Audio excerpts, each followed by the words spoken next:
Okay, so let's dive into something that seems pretty major happening with the whole Ukraine situation. Sounds good.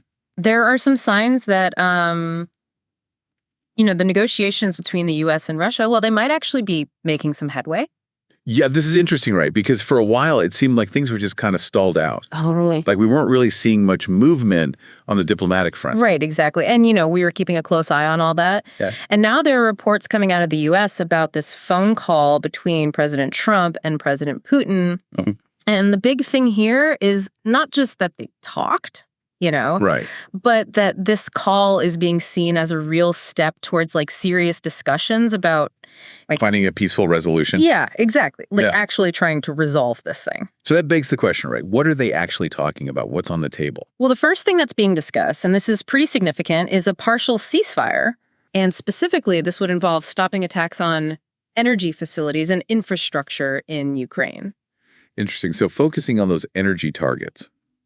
Yeah, that's a pretty big deal for civilians, right? For sure. I mean, if they could agree to stop hitting those, even partially, that could build some goodwill, Yeah, Make things a little less tense, maybe make it easier to tackle the bigger issues. absolutely. And that seems to be the thinking here. Yeah. Easing some of that immediate suffering might help get some momentum going. Right. And the reporting is actually framing this as the first real attempt to deal with all the complex issues in this conflict. Yeah, it's definitely a complicated situation. Yeah, it's a real mess. A lot of layers there. Right, like trying to untangle a giant knot. Exactly. Yeah. And it makes sense to start with something specific. Yeah. Like energy infrastructure, something impactful that they can actually make progress on Makes sense. as a way to de-escalate.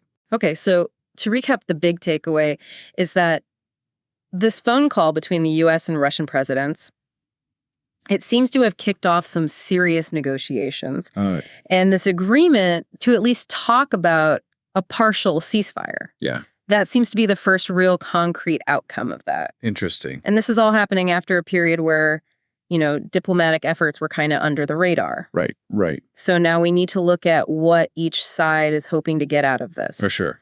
The White House, according to reporting, they're saying that their main goal is a comprehensive ceasefire Okay. as a step toward, a lasting peace. Yeah. And strategically, that makes a lot of sense, right? Mm-hmm. Especially because the current military situation, well, it doesn't look so good for Ukraine. Right. The situation on the ground is definitely a big factor in all of this. Absolutely. The report suggests that Russia has been making steady gains and that they've pushed back Ukraine's advances in the Kursk region. Yeah. So from the U.S. perspective, stopping the fighting even partially could prevent Ukraine from getting weaker. Exactly, while they try to negotiate. Right.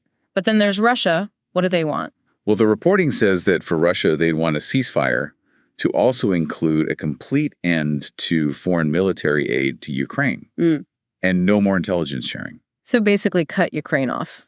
basically. Yeah, that shows you how different their priorities are. Yeah, and how tricky it's going to be to get them to agree on anything. Totally. But even this potential agreement on the energy infrastructure, Right. it's being seen as a big step forward. Yeah, especially given how tough things are for Ukraine militarily. And it could mean some real relief for Ukrainian civilians. Oh, yeah, they've been through a lot. Absolutely. So how do we think they got to this point? Well, it seems like the White House might have changed its strategy a bit. Oh, really? Yeah. Yeah. The reporting suggests that they're taking a broader approach now.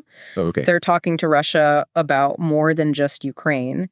Hmm. They've reportedly been discussing stuff like cooperation in the Middle East and even things like economic normalization and nuclear arms control. Wow.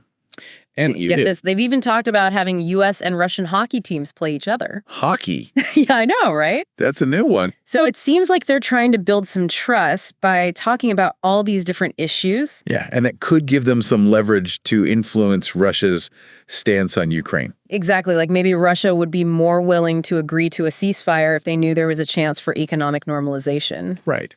So what do you think are the biggest challenges ahead for these negotiations? Well, the first one that comes to mind is getting Ukraine and Europe on board. Yeah. They have to be a part of this process. Absolutely. Their interests are really what this is all about. Exactly. And their security is at stake. So getting everyone on the same page, that's going to be crucial. Yeah, big time. And the other big challenge is moving beyond just a ceasefire. Right. Like the goal has to be to get Russia to agree to a real peace settlement. A lasting peace. Yeah. And the reporting suggests that Russia's not going to agree to a full ceasefire, without some kind of plan for how that final settlement's going to look. Makes sense. They want to know what the end game is before they fully commit. Exactly. Right. So while this progress on the energy infrastructure is a good sign, there's still a long way to go. A lot of work to do. Definitely. So we'll be watching this closely. Absolutely. It's a small step, but it does offer a glimmer of hope. Yeah. Let's hope it leads to something more. I agree. Subscribe to our podcast on Spotify, Apple Podcasts, and YouTube. New episodes daily.